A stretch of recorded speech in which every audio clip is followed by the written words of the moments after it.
Welcome to the Learning Pines YouTube. We hope this video helps. You're signed in as the parent. Now open Settings and choose Account, then Family Settings. This is the Control Hub, why it matters. It links each child profile to safety rules and screen time. Once in Family Settings, select the child's profile you want to edit.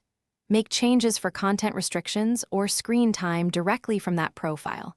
Move through options methodically.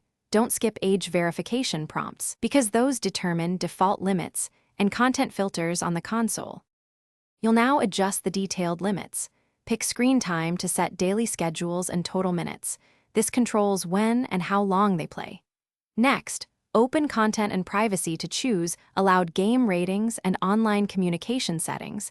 This prevents exposure to mature content.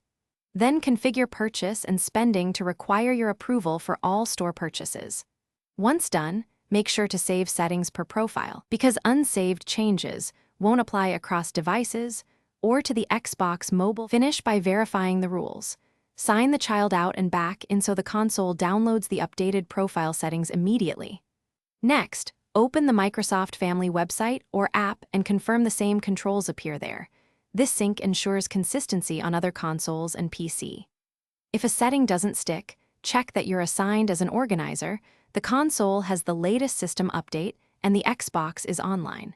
If problems persist, remove and re-add the child profile to force a fresh sync. Thanks for watching. Consider subscribing if we helped you.